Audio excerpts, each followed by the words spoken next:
I'm Dr. Charles Majors. I practice right outside Chicago, Illinois. I'm a maximized living chiropractor.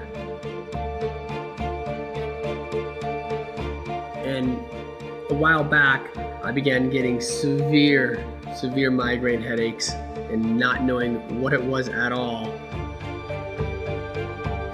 The headaches were getting worse. Didn't know what it was. It went from getting headaches on a regular basis where I was passing out, couldn't take care of people anymore, to literally waking up in the morning and not being able to actually go into the office, take care of people. I'd have to stay home for 2 to 3 days, then I could get up and move. And not knowing what it was, I went into a natural doctor who looked and diagnosed me with Lyme disease. The Lyme came back clear. Something else was going on. Because I don't go to doctors much, or I know it's for crisis care, I never thought I was in a crisis. As they got more severe, as I couldn't work very much anymore, as I was getting weak a lot, when it began affecting me as a father and as a husband, and it affected me, taking care of patients, that is when I finally said it's time to look a little bit more in depth of what's going on.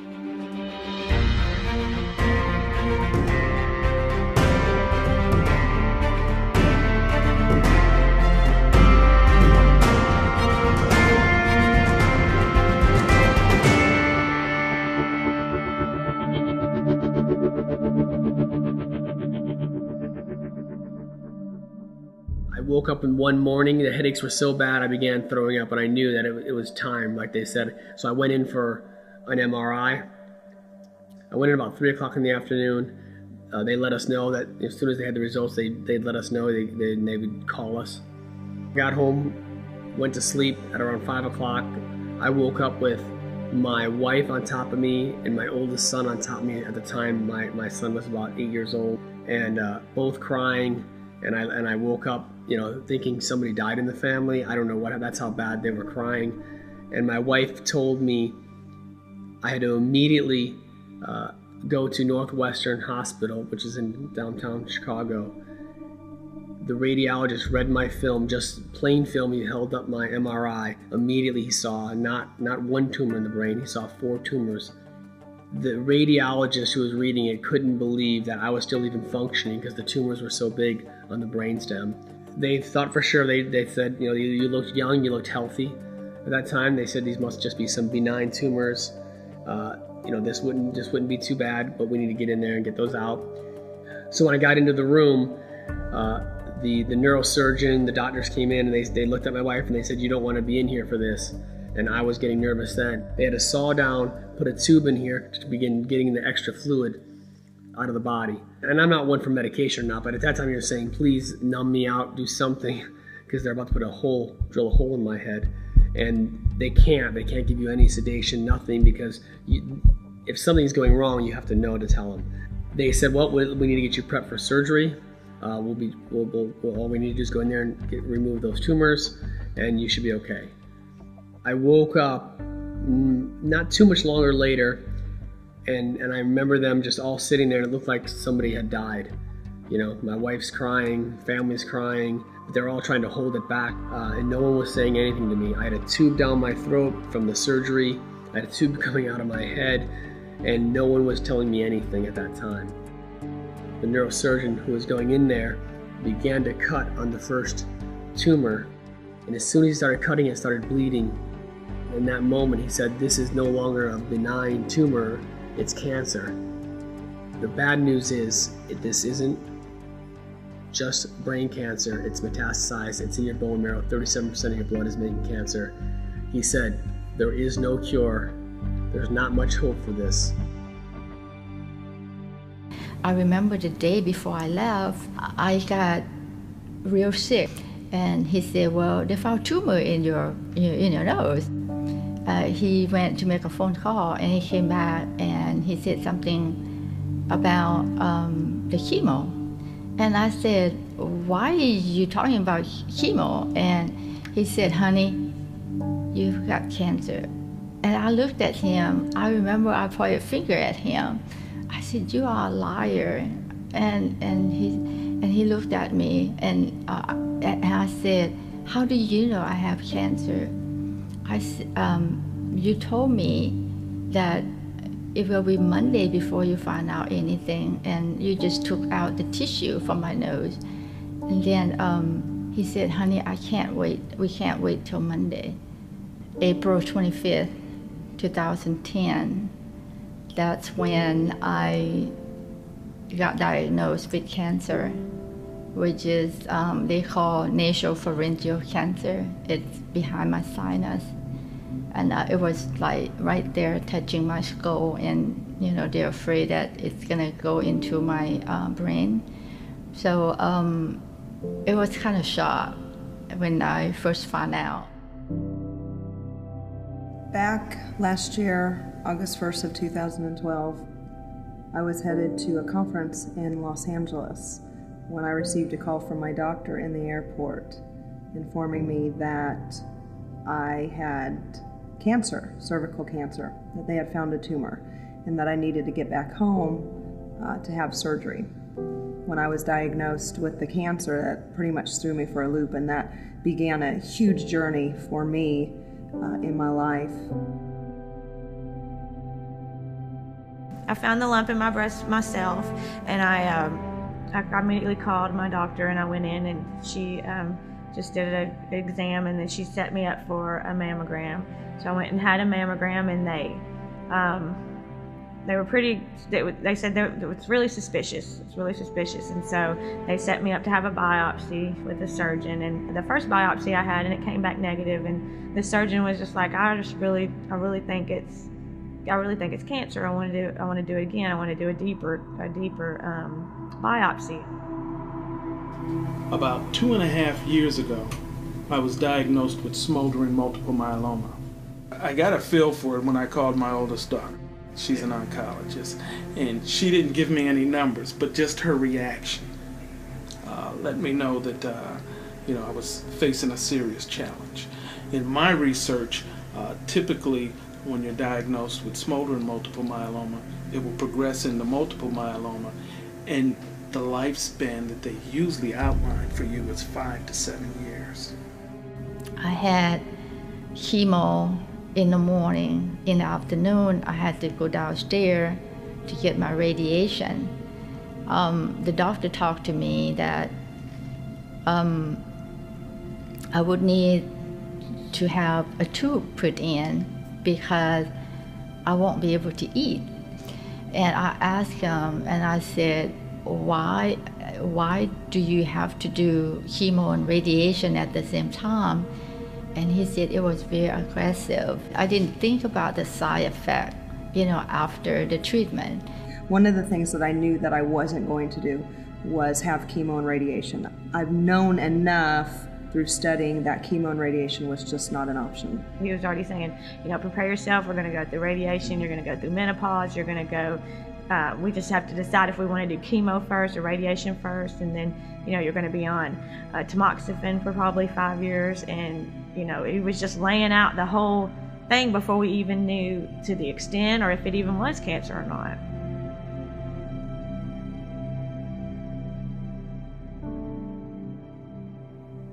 It wasn't until I opened up on the internet, I Googled, which you shouldn't always do, but I Googled my cancer as a multiple myeloma metastasized to the brain. I Googled it, and it would say no hope, no cure, it was devastating death, and your bones rot and decay, on and on and on. I would get a very nervous then.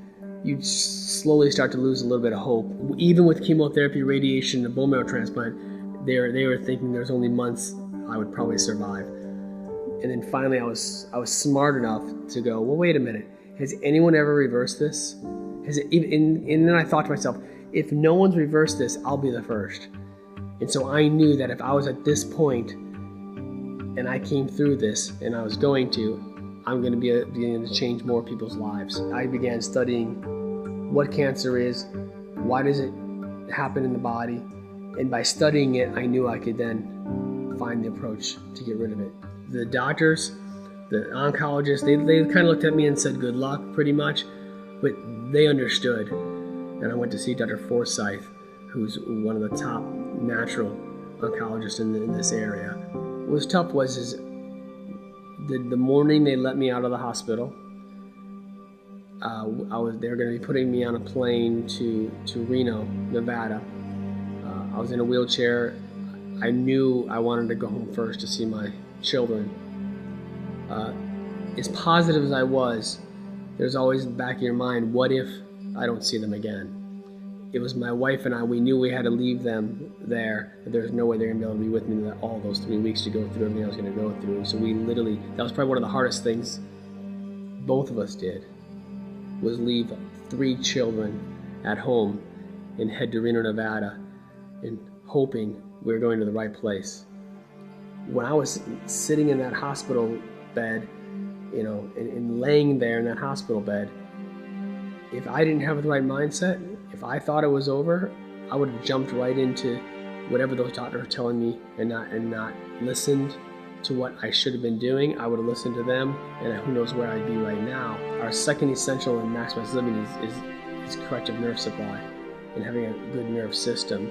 And that was crucial for me, from all the damage I did to my body, from all the years from adjusting to the sporting activities I did. I destroyed myself.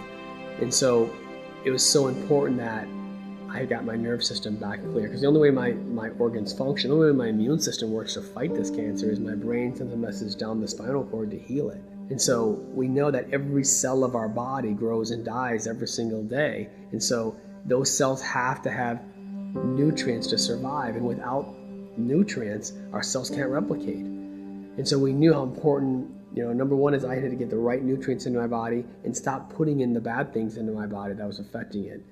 Oxygenation is so crucial, you know, bringing in the right amount of oxygen into the body.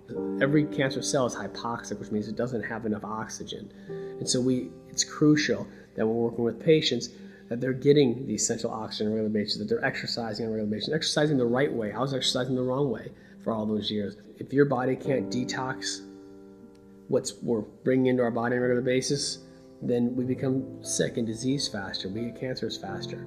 Yeah, so after I left Reno, Nevada, I came back home, still doing a lot of the natural treatments and doing all kinds of protocols. That's when the gratefulness comes in, and thank God, you know, that what I went through, I went through. We were living the typical American lifestyle with myself, my wife, and our children, and it had a lot to do with no exercising, eating a lot of empty carbs, a lot of fast food. Things were kind of going the way that most traditional American families go. And then once my wife was diagnosed with cancer, we had a choice to make. He pulled me aside and said, I'm going to do everything possible to help you. I have a system of protocols that I can go through that have helped me. And I said, well, I'm agreeable to that. And I said, this is it. This is where I want to be. This is what I was missing. This cancer would be beat. I mean, they gave me an expiration date of August 1st of 2013. And so I knew that I needed to do something. As we began our research, we soon found out that there were alternative ways to combat cancer and to actually find out what's causing the cancer. And that's when the diet change came in, the chiropractic care came in. So I started on a supplement regimen, and it seems to have had great effect on my health. Going to organic foods has seemed to have a great effect on my life.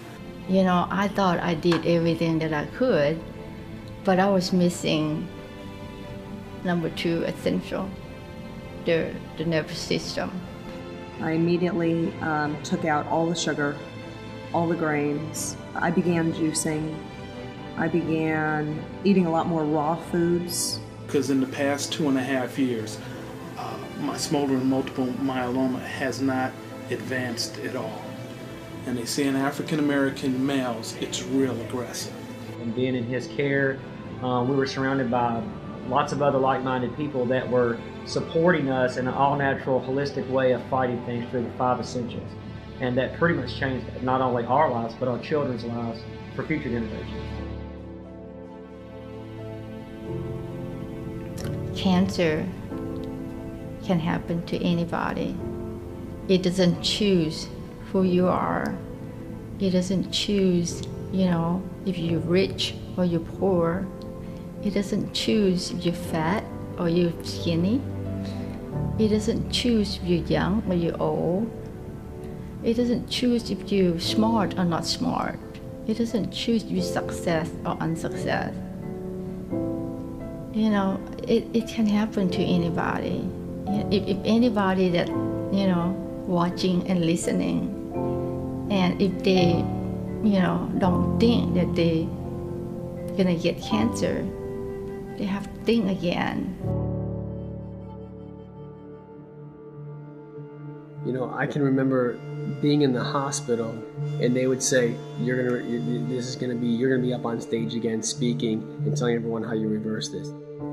2 years after I was diagnosed, you can see right there, I was in London at the Olympics, and right now, sitting here now, it's been now 3 years, and I'm still working just as hard as I did from the first day I left that hospital. And so this is something I'll do probably for the rest of my life, because if I slow down on this once and stop living the lifestyle I'm living now, there was always that chance, could it ever come back again? And I'm never going to let that happen. I mean, when I'm speaking at Maximize Living seminars and meeting doctors from all over, from Puerto Rico and all over Canada and United States, every time you're hearing how lives are being saved and changed from this book. And so, again, I always say that everything I went through was making it worth it now more than ever.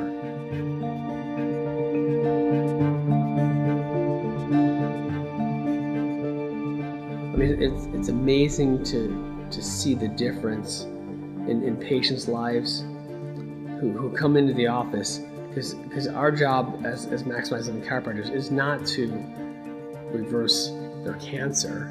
Our job isn't to cure their cancer. Our job is to prevent them from ever getting cancer in the first place.